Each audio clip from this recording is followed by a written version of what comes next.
Bismillahirrahmanirrahim. Assalamualaikum warahmatullahi wabarakatuh. Alhamdulillahi rabbil alamin. Wassalatu wassalamu ala asrafil anbiya'i wal mursalin Sayyidina wa habibina Muhammadin wa ala alihi wa sahbihi ajma'in. Asyhadu an la ilaha illallah wahdahu la syarika lah wa asyhadu anna Muhammadan abduhu wa rasuluh sallallahu alaihi wasallam allazi la nabiyya ba'da amma ba'du. Ma'asyiral muslimin, bapak-bapak, ibu-ibu, jamaah salat zuhur rahimani wa rahimakumullah.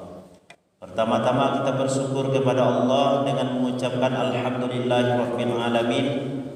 Pada siang hari ini dengan izin Allah kita telah dapat melangkahkan kaki dan mengayunkan tangan datang ke rumah Allah melaksanakan ubudiyah kepadanya melalui pelaksanaan salat zuhur berjamaah yang diawali dengan mendengarkan tausiah terlebih dahulu. Mudah-mudahan ibadah yang telah kita lakukan, yang sedang kita kerjakan maupun yang akan kita laksanakan diterima sebagai amalan soleh di sisi Allah dan dibalasi dengan balasan yang berlipat ganda. Amin ya rabbal alamin.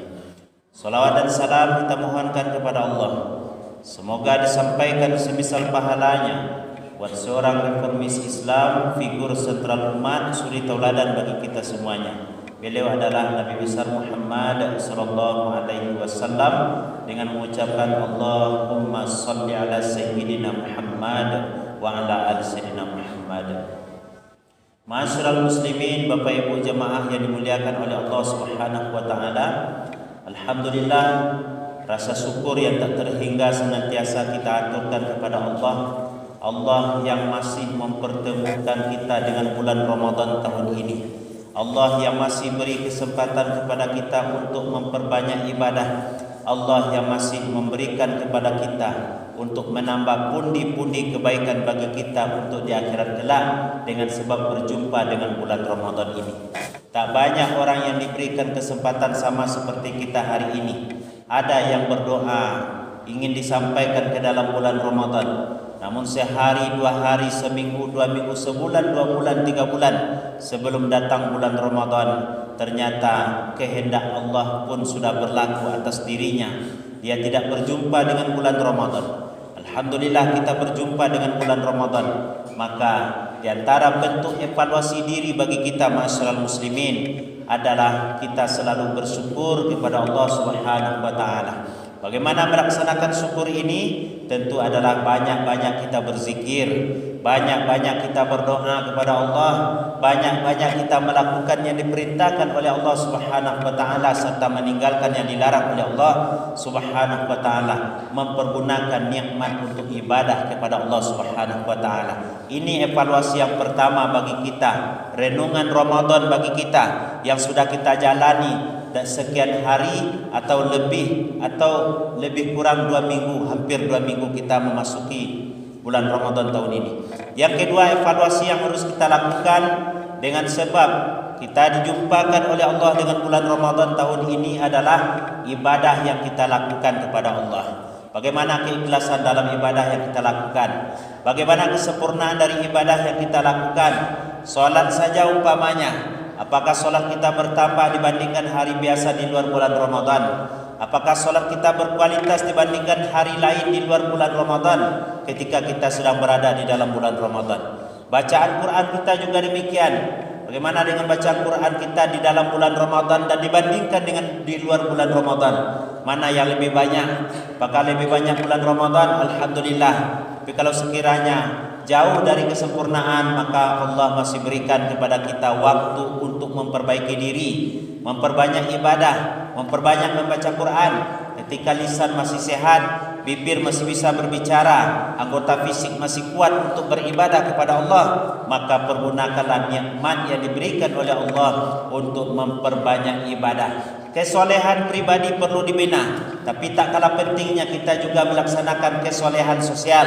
Apa kesolehan sosial? Kita bantu saudara-saudara kita fakir miskin, anak yatim. Kita kita berikan kepada mereka menu buka atau takjil, kita bantu mereka dengan sedekah, wakaf, infak kita, agar mereka juga merasakan nikmat dalam melaksanakan Ramadan atau beribadah kepada Allah Subhanahu wa taala. Kalau ibadah sosial, ibadah individual sudah kita laksanakan, kesempurnaan ibadah akan kita dapati. Tapi kalau hanya hablum minallah yang kita jalin, kita tidak peduli dengan saudara kita yang ada samping rumah kita, samping tetangga kita, keluarga kita, bahkan orang tua kita, maka kesolehan pribadi tidak akan sempurna di hadapan Allah kalau tidak disertai dengan kesolehan sosial. Maka evaluasi bagi kita adalah bagaimana ibadah yang kita lakukan dalam Ramadan ini. Demikian juga masyarakat muslimin, dalam bulan Ramadan ini, makin ke ujung bulan Ramadan itu makin berat tantangan dan godaan bagi kita. Apa tantangan dan godaan bagi kita?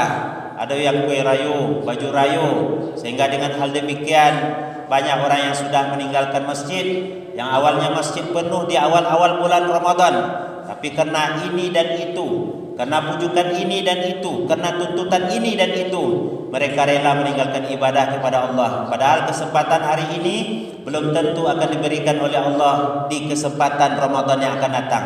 Barangkali kita hadir hari ini di Masjid Agung ini, belum tentu masa yang akan datang kita hadir di Masjid Agung ini. Maka oleh karena itu, pergunakanlah waktu dan masa yang diberikan oleh Allah untuk beribadah dengan sebaik mungkin.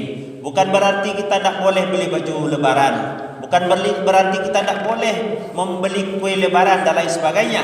Tapi ingat, di saat hal demikian membuat kita lalai beribadah kepada Allah Subhanahu wa taala, inilah yang harus kita introspeksi diri. Inilah yang harus kita renungi. Jangan-jangan dunia lebih banyak menguasai diri kita dibandingkan diri kita melaksanakan perintah Allah Subhanahu wa taala. Terakhir, ma'asyiral muslimin, kita hindari segala kerugian yang mendatangkan kepada diri kita. Kita hindari segala bentuk kerugian yang membuat diri kita tidak mempunyai nilai apa-apa di dalam bulan Ramadan ini. Nabi mengatakan, celakalah ragima anfu rajulin, celakalah seseorang yang dakhala Ramadan, adraka Ramadan, falam yughfarlah, ketika dia sudah berjumpa dengan bulan Ramadan, sudah masuk ke dalam bulan Ramadan, tapi amalan-amalannya biasa saja, bahkan tidak tergerak hatinya untuk melakukan ibadah kepada Allah sampai habis Ramadan, lam yughfar, Allah tak ampuni dosanya. Orang ini seperti ini adalah celaka. Maka untuk menghindari kecelakaan masyarakat muslimin, untuk menghindari kerugian pada diri kita, mari sama-sama kita bangun optimisme untuk senantiasa melaksanakan ibadah kepada Allah sampai habis Ramadan, dan bahkan kita laksanakan di luar bulan Ramadan ibadah kepada Allah Subhanahu wa taala sampai datang kematian kepada kita. Wa'bud rabbaka hatta ya'tiyakal yakin, beribadahlah, sembahlah Tuhanmu sampai datang kepadamu ajal atau kematian. Mudah-mudahan renungan Ramadan ini bermanfaat bagi kita, dan mudah-mudahan saya pribadi, kaum muslimin dan muslimat umumnya bisa meningkatkan ibadah kepada Allah Subhanahu wa taala, menjaga keistiqomahan melakukan ibadah kepada Allah Subhanahu wa taala, sehingga ketika kematian datang kepada kita, innamal a'malu bil khawatim, ajal kita ditutup dengan oleh Allah Subhanahu wa taala dengan husnul khawatimah. Fahtabiru ya ulil absar. Berbanyak maaf, billahi taufiq wal hidayah. Wassalamualaikum warahmatullahi wabarakatuh.